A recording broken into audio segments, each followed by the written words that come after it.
Namari et Meldoniard, j'espère que vous allez bien, on se retrouve une nouvelle fois et après un bon bout de temps sur Lord of the Ringar et aujourd'hui nous allons lire encore une fois du coup le bouquin et nous allons passer au chapitre 7 aujourd'hui avec comme titre, le chapitre 7 se nomme Ça roule mal, à l'envers ça fait mal.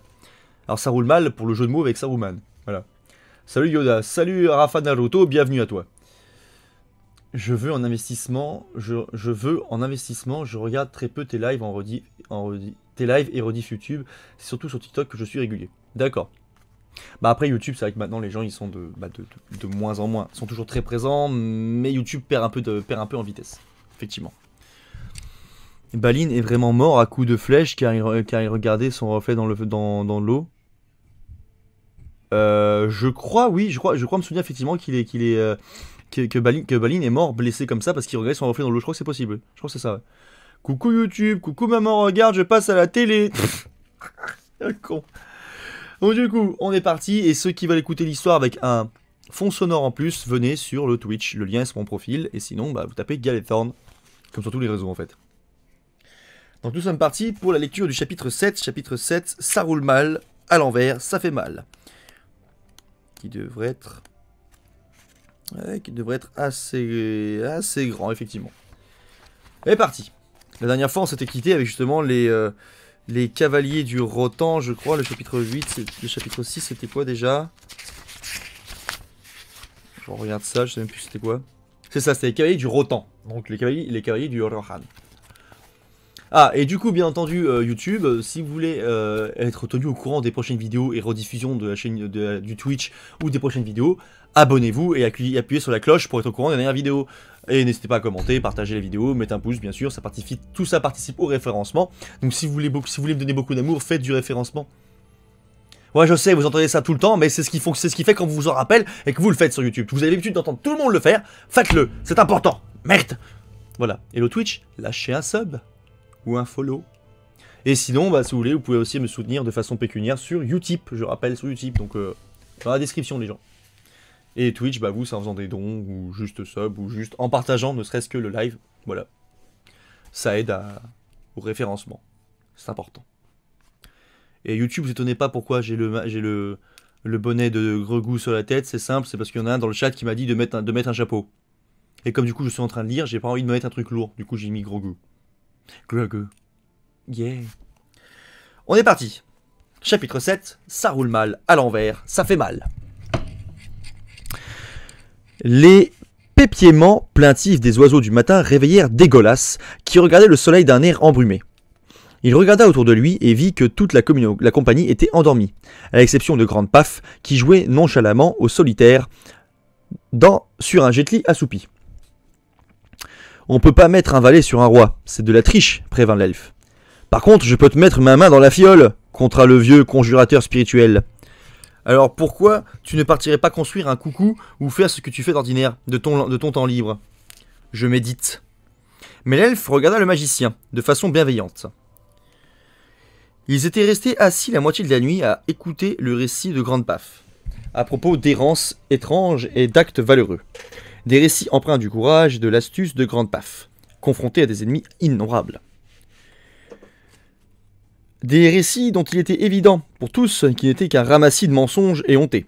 Si Grande Paf avait été changé, ce n'était pas de beaucoup. De plus, Jet Li n'avait plus sa montre. Doucement, le reste de la compagnie s'éveilla, ou les cornes en dernier, en partie à cause de sa rêverie grisante à propos de la belle femme du Rotan, en partie parce qu'il n'arrivait pas à attacher sa barboteuse. Le rôdeur prépara soigneusement un petit déjeuner austère. Des œufs, des gaufres, du bacon, du raisin, des crêpes, des flocons d'avoine chaud, du jus d'orange fraîchement pressé et du pain grillé aux gruyères. Personne, et la compagnie était bien d'accord là-dessus, ne réussissait le pain grillé comme le bon vieux ou les cornes. J'aimerais bien faire des dons, mais je n'ai pas de compte en banque. C'est pas grave. Le simple fait de partager la chaîne, d'en parler autour de toi, ce genre de choses, c'est déjà très bien. Le jour où tu auras un compte en banque, tu pourras le faire. Avec toutes les personnes que tu as envie de soutenir. Ainsi, vous êtes en 20 bouts, grogna une voix. Toutes les têtes se tournaient vers Éolienne, équipée de ses meilleurs bottes éperons et armures. Elle s'était percé le nez avec un os de poulet à l'air redoutable. Ah, pareil pour tuer, gloussa Grande Paf en se levant pour saluer la capitaine surprise. Toi, souffla Éolienne. Tu attendais peut-être le roi Arthur? Mais on croyait que tu étais capoute avec le sale Gog, dit la femme du Rotan. C'est une longue histoire, dit Grande Paf en inspirant fort. Ah oui, je rappelle que les cavaliers du Rotan, quand on lit le chapitre des cavaliers du Rotan, ils parlent avec l'accent allemand. Donc il faut parler avec l'accent allemand, je rappelle. Mais, alors j'ai déjà lu. Alors, épargne-la moi, l'interrompit Éolienne. On a un combat contre Air, ça roule mal. Venez avec moi, s'il vous plaît. La compagnie suivit Éolienne auprès des autres guerriers, tous montés sur leurs féroces montures mâchonnantes, tout aussi impatientes que leurs cavaliers. Ils saluèrent joyeusement leur cheftaine en levant le poing et murmurèrent des commentaires amusés sur le rôdeur bizarre qui la suivait partout comme un basset en folie. Le groupe monta en selle, de mauvaise grâce. Éolienne donna pile poil, le plus rapide des moutons des hommes, du Rotan à Grande Paf. Puis, alors que les cavaliers entonnaient une chanson, ils chevauchèrent vers l'ouest en direction de mise en garde. 2 heures ne s'écoulèrent pas avant qu'ils atteignent la crête d'une colline et Éolienne hurla de faire halte. En bas dans la vallée s'étendaient les murs pastels roses et bleus de la puissante forteresse de Saroulmal. Des murs keignaient, la ville entière, autour d'eux se trouvait une douve lavande pâle que venait fraîchir un pont-levis vert clair. Des étendards claquaient bravement dans la brise, et les hautes tours semblaient toucher les fesses du ciel en vérité. Et bah putain, Isengard, quand on l'imagine, me paraît bien coloré, on se croirait au pays de Choupi. Au pays de Choupi, on ira bien. Derrière les murs, l'expédition put déceler les nombreuses merveilles qui avaient incité d'innombrables touristes à franchir les portes dans le passé. On pouvait y trouver des divertissements de toutes sortes, des carnavals et des attractions sous des tentes permanentes, des glands de roue, et des montagnes sus, des drains fantômes, des bourniquets et des maisons de jeu où les pecnos pouvaient perdre 1 heure ou, s'ils ne faisaient pas attention, leur chemise. Des années auparavant, quand Saroulmal montrait encore un beau visage au monde, Grande Paf avait travaillé dans une de ces maisons en tant que croupier pour la roue de la fortune. Mais seulement pour peu de temps. Personne ne savait pourquoi il était parti, ni pourquoi il était depuis interdit de séjour à Saroulmal Land, comme il l'avait rebaptisé. Et Grande Paf ne disait rien. La compagnie regardait les roues immobiles et les étalages bâchés avec appréhension. Appréhension. Elle était où? Des archers et des piquiers se tenaient sur les imposantes fortifications, avec derrière eux des chaudrons de farine bouillante. Un énorme symbole représentant le visage d'un personnage de caricature, rendu célèbre par les parchemins dessinés et d'innombrables jouets de mauvaise qualité, s'élevait au-dessus des remparts. C'était la tête de Mickey Mouse. Mouse. Pas Mouse. Mouse. M-A-O-U-2-S-E. Mouse. Au pays de Choupi, on rigole bien. Oui. Avec sa main dans ta gueule, on rigole bien. Il souriait mielleusement aux cavaliers au-dessus des banderoles qui disaient « Bienvenue à Saroulmal Land, 2 francs la tour tous les dimanches ». Ils remarquèrent qu'il y avait le sourire idiot de Mickey Mouse partout. Les étendards, les panneaux, les murs, tout était à l'effigie de ce visage stupide à la langue pendante. Mais à présent, cette créature autrefois adulée s'était révélée être le symbole de la soif de pouvoir de son créateur, un pouvoir auquel il fallait mettre un terme. Ce Mickey Mouse a une bien puissante forteresse, dit Grande Paf, en ignorant les grognements des autres. Ya convient Éolienne. Saroulmal fait son fric avec des chapeaux. Avec des chapeaux Mickey Mouse. Tes sweatshirts Mickey Mouse. Zézi Mickey Mouse. Et Zola Mickey Mouse. Un fumier, mais un fumier riche, le Saroulmal. Grande Paf admit que c'était ainsi, mais que quand ils étaient amis, ce n'était pas un mauvais bougre. Mais tout ceci était que mascarade et une façade destinée à dissimuler ses véritables desseins, ajouta-t-il. Et c'est pour ça que nous devons le vaincre. Mais comment demanda Dégolas. La tactique, tête diversion s'exclama Éolienne en faisant trembler son os de poulet. Nous avons besoin d'un tire-puchien pour attirer leur attention, tandis que nous attaquons l'arrière. Elle marqua une pause et regarda sournoisement le rôdeur transi d'amour. Zet imbécile, zé héros, verrait vendre le cœur de n'importe quel Fraulein, j'ai benz. Les oreilles de Grande Paf se redressèrent, telles celles d'un boxeur en rut, et il tira son épée en hurlant. Corona! J'entreprendrai cette mission pour ta gloire et ton honneur, pour mériter ton admiration, même si je ne reviens pas. Il aiguillonna maladroitement son mérinos truculent pour se mettre à ses côtés, et embrassa une main calleuse. Mais d'abord, je te demande un souvenir, belle éolienne. Belle éolienne, pour que ma valeur puisse tenter d'égaler tes incomparables charmes. Je te demande un souvenir. Bonsoir Antonin, comment tu vas? Un instant étonné, Éolienne hocha sa tête cornue, déboucla son épée, bracelet de force sans cuir, et tendit la lanière renforcée de métal à les cornes, qui le mit joyeusement autour de son cou. D'accord, voici le souvenir, dit-elle. Et maintenant, Raus! Donc elle lui a mis un collet de chien en fait. D'ailleurs, le chat et YouTube, pareil, n'hésitez pas, vous mettez ça en fond justement. Pas besoin, il n'y a rien à regarder, il n'y a pas d'éléments à regarder, donc vous pouvez écouter ça en fond et faire des trucs à côté, hein, je rappelle. Mais ne partez pas s'il vous plaît du Twitch. Laissez en fond. Me dites pas que ce livre vous fait chier. Please. Sans un mot de plus, il descendit la pente au galop en direction du pont-levis sous les acclamations de la troupe guerrière. Il alla de plus en plus vite, tandis que les autres se tenaient à l'abri derrière la crête. Puis, juste au moment où les sabots aiguisés approchaient des portes de la forteresse, le pont-levis fut vite levé, faisant apparaître un sourire écailleux, familier, peint sur le dessous, avec la légende « Désolé les gars, fermeture annuelle ». Je viens d'acheter une armure en plate à ma sœur. C'est cool. Alors, si c'est une armure en plate avec la forme de la poitrine ou pas? Parce que ça, c'est pas histo. Hein. Mais l'élan de les cornes l'emportait irrésistiblement en avant, jusqu'à ce qu'il plonge tête la première dans la douve lavande. Glandpa se débattit dans l'eau et hurla de peur. La douve s'était animée et possédait des becs tranchants et rugueux.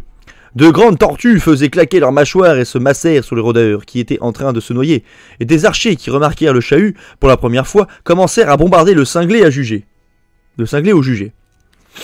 En entendant ces cris, Éolienne s'avança au-delà de la crête et vit Glandpa patauger dans le douve, assailli de toutes parts. Elle aboya un juron homme du rotanais et se précipita vers la douve. Elle sauta de sa monture, le récupéra, mit sa tête au creux de son bras musculeux et rejoignit la rive.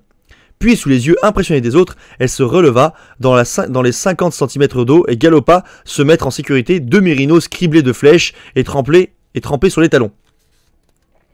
Une grande clameur se leva des hommes du rotan, tandis que les cheftaines remontaient habilement au trot sur la colline. Elle halait encore le rôdeur. En marmonnant dans un souffle, elle pratiqua la respiration artificielle sur Glandpa, qui rendit une quantité étonnante d'eau, de douve et plusieurs petites tortues. Les méchants reptiles avaient déchiré la plus grande partie de ses atouts, ne lui laissant que ses dessous, dont la dame remarqua qu'ils avaient la couronne royale du Gondol, brodée sur leur revers. « Hey !» s'exclama-t-elle à l'attention du rôdeur, à moitié inconscient. « Tu as la couronne royale du Gondol, protée sur tes revers !»« Certes, dit Grandpaf, car il est le roi véritable de toutes les terres du Gondol. »« Zante connaît !» dit Éolienne. Ses yeux s'écarquillèrent de concupiscence. Peut-être que cette antouille faut le coup, après tout. C'est pas une armure historique, elle souhaitait plus un style fantastique. Donc ça doit être une armure avec une poitrine alors. Elles sont sympas après les armures avec poitrine, mais c'est pas très histo quoi. Nous n'avons pas le temps pour les passe-temps, Courtois, dit Grandpaf. Notre diversion a échoué, et l'ennemi est à présent prévu de nos intentions. L'heure de frapper est passée, et nous sommes perdus. Ça veut dire qu'on peut rentrer chez nous maintenant demanda Dégolas. Non, répondit le magicien. Son médaillon brillait au soleil. Car je vois au loin une armée en marche. Flûte, dit Chetli, je croyais que c'était fini. Effrayés, ils regardèrent la masse sombre recouvrir une colline lointaine et se rapprocher d'eux à une vitesse affolante. Personne ne pouvait dire s'il s'agissait d'amis ou d'ennemis. Ils les observèrent pendant quelques minutes jusqu'à ce que des cornets sonnent sur les fortifications de Saruman-Land. Ce doit être des renforts porcs venus là pour nous détruire, couina l'elfe. Saruman nous a envoyé à une grande armée. Non, hurla le rôdeur. Ce ne sont pas des porcs, ça ressemble à rien de ce que j'ai déjà vu. Les autres virent que c'était vrai. Rang après rang, une masse d'énormes légumes belliqueux progressait vers Saruman-Land, une créature monumentale à leur tête. Une chanson empreinte de magie tonnait. J'ai vraiment ça en fond en faisant un diapo pour mes cours. Eh, les parodies, c'est marrant à écouter quand tu bosses. Heil Clark Kent, Heil Kralkens, rassemblez-vous, do série bémol, le verre au-dessus de vous et les racines dans le sol, choux, aubergines, concombres, carottes et poireaux. Nous faisons de la purée de porc avec nos gourdins et nos garrots. Écrasons la pulpe en 1000 morceaux, découpons leurs écorces et crachons les noyaux. Leur sève, comme un geyser, va gicler, nous allons tous en faire de l'engrais. Un ho ho ho résonna dans tout le pays, et les moutons apeurés se mirent à tourner sur place comme des moutons. C'est le concept. Sidéré, le groupe vit des escouades de citronnades, des pelotons de patates, des compagnies de kumquats, des bataillons de betteraves et des régiments de radis marcher au rythme d'un air martial que jouait un orchestre de 50 rutabagas. D'autres informations se trouvaient au-delà des rangs interminables, des avocats à l'air déterminé, des échalotes vigoureuses et des aubergines musculeuses. Le sol lui-même tremblait au rythme des pas de la horde, et leurs centaines de chants de guerre pépiants à flûter et déchirait l'air. Le général Vert se tenait fièrement à la tête de la colonne. Il avait ajouté des épaulettes de soie de maïs à ses maigres atouts. Il portait sur les épaules 2 silhouettes familières que Grande Paf fut le premier à voir. « Didiou, c'est les 2 nabots !» s'écria-t-il. Et c'était vrai. Pipeline et Chéri étaient inconfortablement assis sur les épaules de Barbar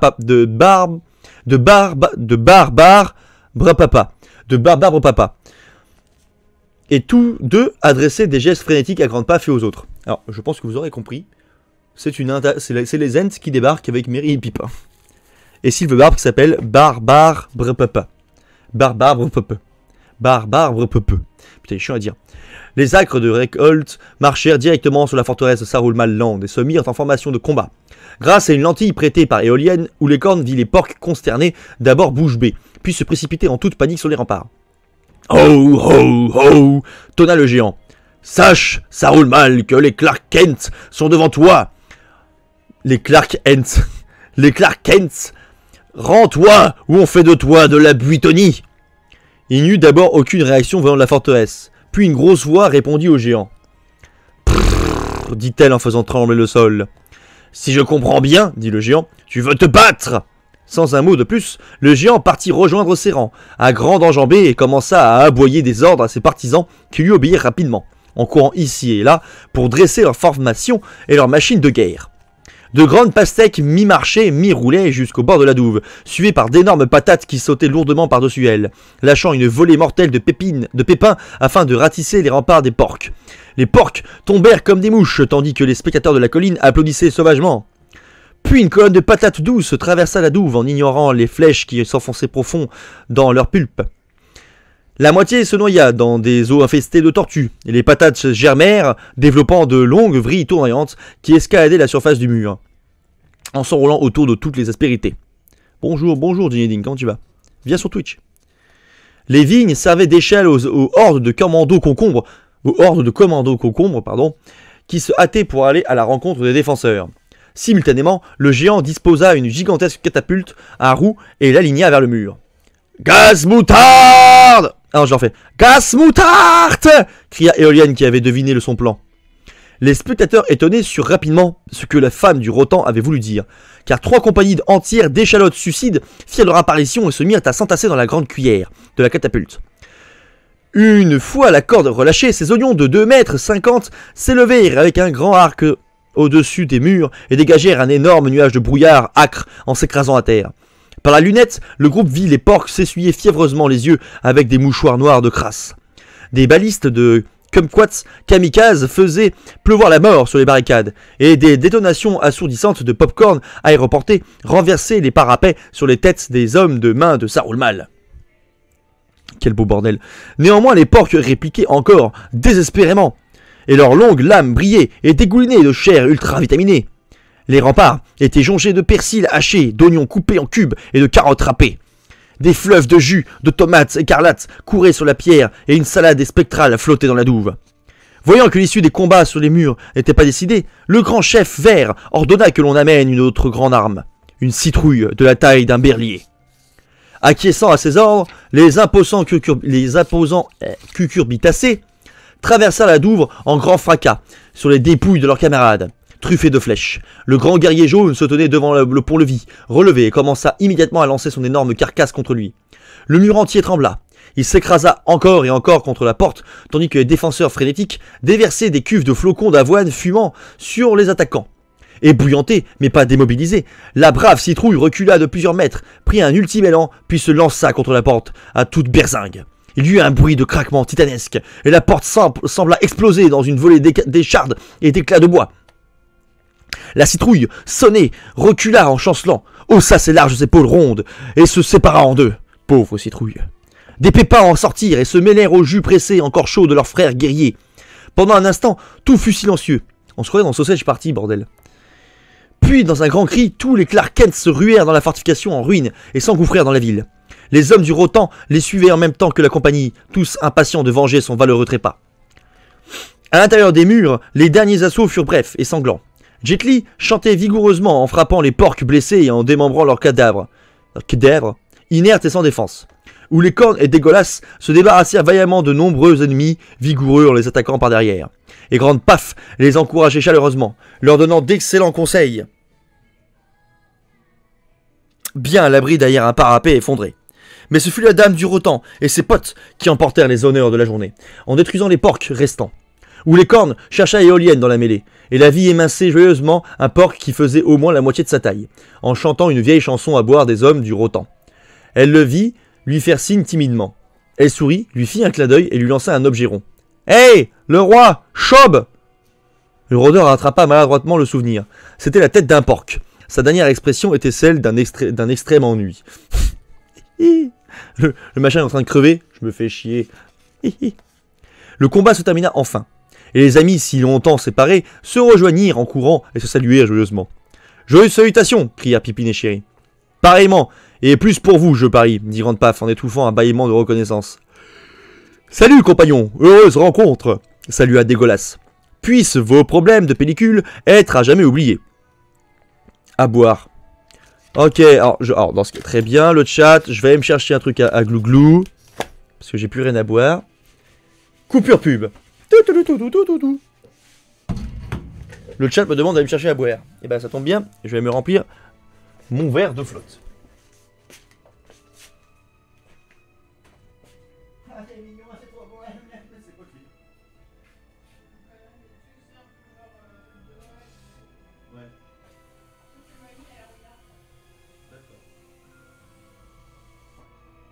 Je suis en train de lire, je viens de finir la bataille d'Isengard avec les Ents, parce que les Ents ça s'appelle les Clark Kent, et c'est une attaque de putain de légumes.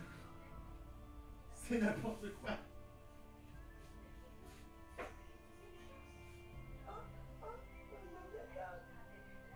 Oh, je fais ça.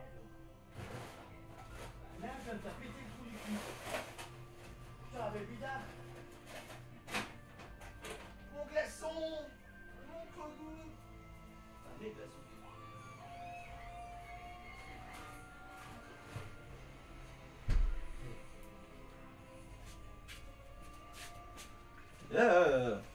Il pleut.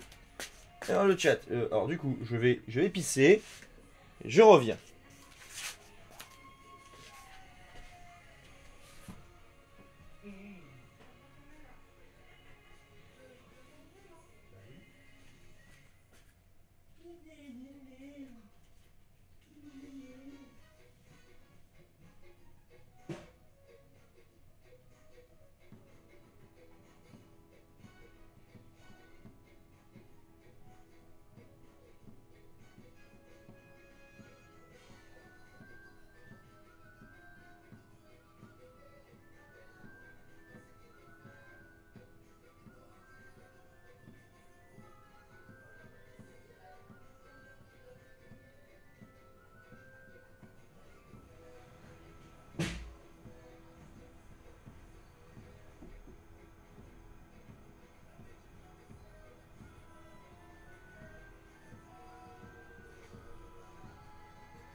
I am returned.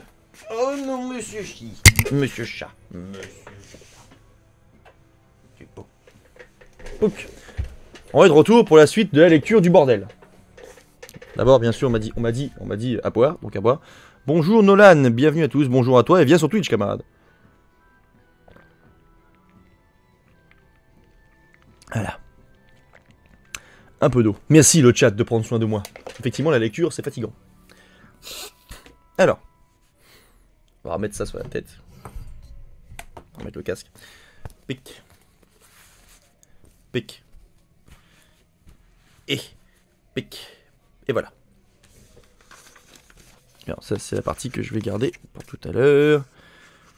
Voilà. Donc nous en étions à où? Voilà.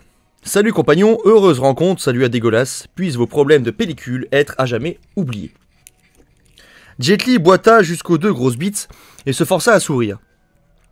Syphilis vobiscum, puissiez-vous manger 3 repas équilibrés par jour et avoir un transit sain et régulier? Comment se fait-il que nous nous rencontrions dans cet étrange pays demanda Oulécorne. C'est une longue histoire, répondit Chéri, en sortant une liasse de notes. Alors épargnez-les à nous, trancha Grande Paf. Auriez-vous vu ou oui parler de fripon et de l'anneau? Que de... répondit Pipeline. Quoi? Idem pour moi, dit Jet Li. Allons manger. Ok, quoi? Ok, bon. Non, dit le magicien, car nous n'avons pas encore trouvé le maléfique Saruman. Chier, dit Jet Li.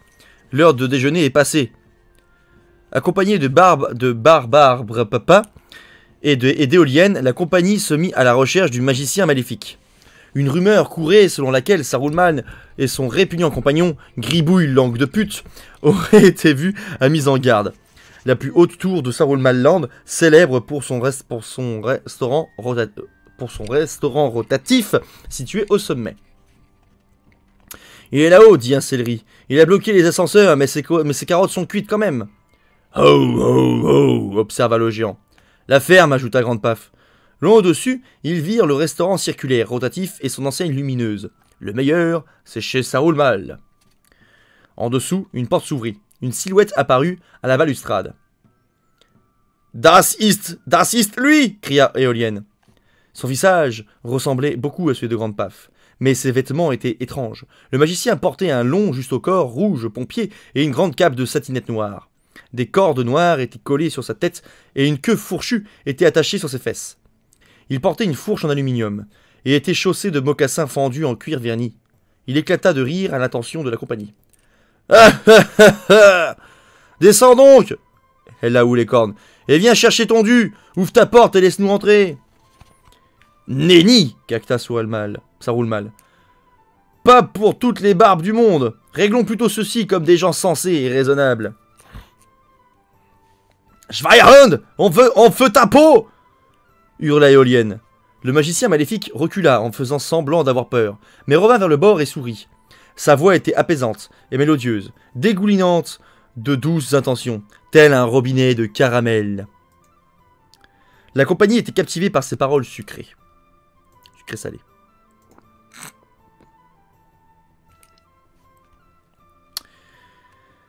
Hey, dit le géant à Grande Paf.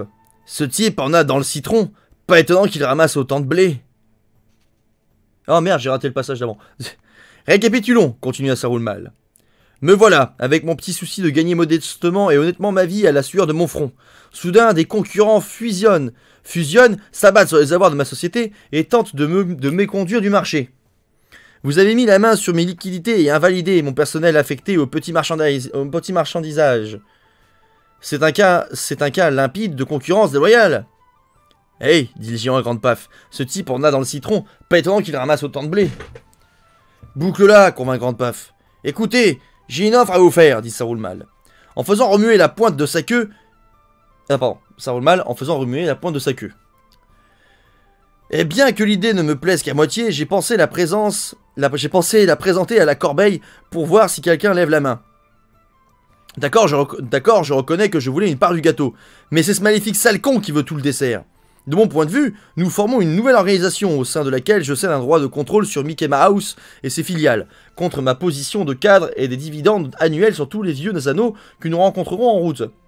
Participez à hauteur de 30% du butin que nous ramasserons au Mordom, et je vous laisse mon partenaire, Gribouille langue de pute, pour rien. C'est lui le responsable de ce combat. par procuration. De toute façon. Pourquoi ne pas lire en armure de plate? Parce que je suis pas fou. Et que actuellement, la seule armure de plate que j'ai, c'est mon plastron avant et arrière. Après si j'ai peut-être qu'on appelle ça ah, j'oublie mes mots. Enfin si, j'ai les casques, j'ai les gorgerins, j'ai des tassettes, mais et quelques parties pour les avant-bras et les jambes, mais j'ai pas plus. Bien le bonjour depuis München. Eh bah, guten Tag les Allemands. Je été où? Ah oui. Un cri d'angoisse retentit à l'intérieur de la tour, et un bol de fruits en cire rata de peu le crâne de Saoulmal. Un vieil homme décharné en uniforme de coursier apparut une seconde et montra le poing. « Arch !» postillonna-t-il. Malgré ses protestations, Saoulmal souleva Gribouille langue de pute et le lança nonchalamment par-dessus la rambarde. « Ah !» dit Gribouille langue de pute. L'homme de main démoniaque heurta le sol dur avec une force considérable. « J'avais jamais vu de crêpe rouge avant, songea Jet Li. Ceci est la preuve de ma bonne foi, continua doucement Saoulmal. Ok pour le deal? Pas question, répondit Grande Paf. Ce valet est plus glissant qu'un poisson-chat dans une jarre de vaseline. Attends un peu, dit Houlécorne. Il a promis de céder le droit de contrôle. Non, et niet, moustache, dit Grande Paf en rajustant son chapeau. D'ailleurs, comment tu vas, Likin? T'es trop fort, mec, ce livre est incroyable. Mais j'adore ce bouquin. Je ne veux pas me réveiller un beau matin avec cette promesse entre les omoplates. Juste à cet instant, un petit objet siffla aux oreilles de Grande Paf. Ça devient monotone, opina Jet Li. La sphère rebondit sur le pavé et s'arrêta au pied de Chéri. Il la regarda avec curiosité puis la ramassa. On te gardera sous surveillance dans ta tour, répugnante. Putain, j'arrive plus à lire. On te gardera sous surveillance dans ta tour, répugnante, dit Grande Paf. Et les Clark Kent s'occuperont de toi quand il n'y aura plus de steak surgelé dans ton garde-manger. Ça va très bien, 15 jours de bus, et toi? Eh ben putain. Bah t'es en vacances quoi, je suppose. En vacances, je suppose. Mais moi ça va bien. Grande Paf se retourna et désigna Chéri. Allez, lâche ça. Mais je faisais rien, dit Chéri. Ouais, rien, l'épaule à Pipeline. Donne-la moi, dit impatiemment le magicien. Ça ne se mange pas, tu n'en as donc pas l'usage. Le jeune grosse bite lui donna la balle noire d'un air morose. À présent, nous devons nous hâter de partir, dit Grande Paf. Bien que les terres de mise en garde et du Rotan soient à l'abri du pouvoir de Saoulmal, elles ne le resteront pas longtemps, à moins que le gondole lui-même ne soit débarrassé de la malveillance de Salcon. Parti avec des potes en Allemagne. Bon, c'est cool. Bonjour aux potes. Que devons-nous faire? Demanda Pipeline. Oui, faire, interrogea Chéri. Si vous la bouclez 2 secondes, je vais vous le révéler, l'interrompit Grande Paf. La belle cité de Minestrone est menacée par les armées de Salcon, situées à l'est. La ville fétide de Gol-Dur-Dur n'est pas loin, et les nuages noirs peuvent s'abattre sur sa jolie sœur à tout moment. Nous devons réunir toutes nos forces et la défendre. Il fit signe à Houlécorne. Toi, Glandpa, tu devras prendre sur toi de réunir tes sujets du gondole, et quiconque désire venir pour qu'il défende les remparts de Minestrone... Et quiconque souhaite venir pour défendre les remparts de Minestrone. Éolienne, tu devras amener tous les cavaliers disponibles. Et Barbarbre Papa aussi devra conduire ses vaillants Clark Kent à gondole. Le reste viendra là-bas directement avec moi. Sans mots, sans calembour, dit Jet Li. Il doit être malade le vieux croulant. Le groupe fit ses adieux et partit de la forteresse brisée de mise en garde, le cœur lourd, car tous savaient que d'autres troubles allaient agiter le pays. Grande Paf, Pipeline et Chéri montèrent sur leurs montures bellantes et s'éloignèrent dans l'ombre, en direction de la légendaire capitale du gondole. À leur départ, 2 jeunes carottes firent un signe de fan aux grosses bites, et sautèrent avec optimisme sur leurs délicates racines pivotantes, quelque peu entravées par les enflures déjà visibles, qu'elles présentaient en leur milieu. Pipeline et Chéri n'avaient pas été oisifs depuis que Grande Paf les avait vus pour la dernière fois. Grande Paf et les 2 grosses bites chevauchèrent toute la nuit, et la moitié du lendemain, toujours attentifs à la présence d'éventuels espions de Salcon. Pipeline aperçut une fois une forme noire au loin, qui volait vers l'est entre les nuages, et crut entendre un croissement vil et sourd. Mais cela faisait plusieurs heures qu'il carburait à l'herbe à pipe, et il n'était pas sûr. Ils se reposèrent enfin. Grande Paf et Pipeline s'effondrèrent immédiatement après une rapide partie de 421. Pipeline perdit. Et Chéri aussi était allongé, comme s'il dormait. Mais une fois que les ronflements de ses compagnons se furent faits réguliers, il se glissa lentement hors de sa canadienne et vida les sacoches du magicien. Il y trouva la balle noire que Grande Paf avait si soigneusement cachée. Elle était plus petite qu'un cantalou, bien que plus grande qu'une boule de billard. Sa surface était unie à l'exception d'une petite fenêtre circulaire donnant sur son noir intérieur. Une boule à souhait magique, s'exclama-t-il. Voilà ce que c'est. Le gros Spitz ferma les yeux, et souhaita un fût de bière et un tonneau de côte de veau pané. Il y eut un petit pouf et une fumée brûlante. Chéri se retrouva nez à nez avec un visage monstrueux et indiciblement infect, dont les mâchoires tremblaient de rage malveillante. Je t'avais dit de pas mettre Je t'avais dit de pas mettre tes pattes dessus, hurla le magicien. Ses pattes d'Ef battaient de colère. Oh oui, je ne faisais que la regarder, protesta Chéri. Grande Paf arracha la balle des mains de Chéri et lui lança un regard noir. Ce n'est pas un jouet, dit-il rudement. Cette balle est le merveilleux Mardemar, le truc chose beans, magique des elfes, que l'on a longtemps cru perdu depuis l'âge de tôle. Pourquoi ne l'as-tu pas dit demanda en vain Chéri. Avec le Mardemar, les anciens sondaient les secrets de l'avenir et pénétraient le cœur des hommes. Un peu comme une table Ouija demanda Chéri sur un ton endormi. Regarde attentivement, ordonna Grande Paf. Intéressés, les deux grosses bites regardaient le magicien faire de mystérieuses passes au-dessus de la sphère et marmonner une étrange incantation. Abracadabra, la vida loca, Jackie Onassis, Dino de Laurentis. Sous les yeux terrifiés, les grosses bites virent que la sphère s'était mise à briller. Quickegg, Quahog, Quadman, Quicksot, Peckwod, Pagode, Pnid, Pétiole, Illico Presto, Sacrin c'est chaud, Costaud, Chucky, Schtroumpf, Peyo. Soudain, le globe sembla imploser, dans un éclat d'étincelles et un bruit bourdonna dans l'air. Chéri entendit la voix de Grande Paf, émaner de la lueur scintillante. Dis-moi, ô Mardemar magique, Salcon serait-il sur toutes les paires du milieu, où y aurait-il du soleil et du bonheur après sa chute? Chéri et Pipine furent sidérés de voir des lettres enflammées commencer à se former dans l'air. Des lettres enflammées qui prédiraient l'issue du combat à venir contre le Seigneur ténébreux. Ils lurent la réponse avec émerveillement. Réponse pas claire. Rappelez plus tard. Fin du chapitre 7. T'es un peu trop près du micro. C'est important. Fin du chapitre 7. Alors, nous avons assisté du coup à la bataille. Nous avons lu du coup la bataille d'Isengard. Les Ents se font appeler les Clarkens, c'est une armée de légumes. On a toujours les cavaliers du Rotan qui sont là du coup, mais qui n'ont rien à foutre là.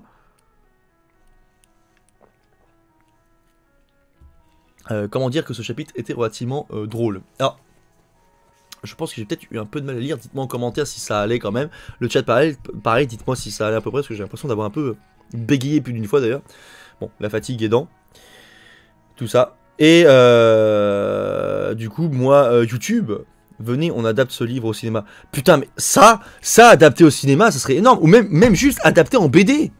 Adapter ça en BD. Je veux des artworks de ce truc-là.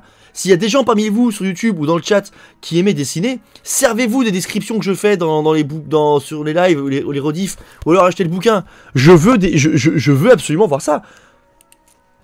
Ça allait. Bon bah tant mieux. Du coup, YouTube, je vous fais des bisous. Je vous dis à la prochaine pour une autre vidéo sur la chaîne YouTube ou rediffusion Twitch. Encore une fois, abonnez-vous, appuyez sur la cloche pour être tenu au courant des dernières vidéos, ce genre de choses, et aussi pour pouvoir recevoir les informations que je donne sur le YouTube, que ce soit via le lien communauté ou alors aussi quand je mets des reels, enfin quand je mets des shorts, du coup, parce que c'est des shorts sur YouTube. D'ailleurs, je le répète ici, mais je vais essayer de vous le répéter plusieurs fois en plusieurs vidéos de suite pour que tout le monde le sache. Maintenant, tout ce qui sera annonce d'événements, que ce soit des conventions, des fêtes médiévales, tout ça, je le ferai en format shorts. Parce que du coup c'est pratique, c'est en 1 minute. En 1 minute je peux faire l'annonce tranquille. Et du coup c'est une meilleure gestion, on va dire. Enfin c'est plus simple. Sauf si vraiment j'ai plein d'événements d'un seul coup, ce qui va être le cas pour mai. Enfin, je vais réfléchir à est-ce que je reste sur l'ancien format, à savoir grosse vidéo annonce et je vous préviens ensuite, ou est-ce que je fais juste justement je sais plus ce que je voulais dire, merde, une vidéo classique ou un short. Du coup, YouTube, merci à vous, abonnez-vous tout ça, bref, comme d'habitude, et je vous fais des bisous. Namarié. Et le chat, lâchez un sub. Des bisous.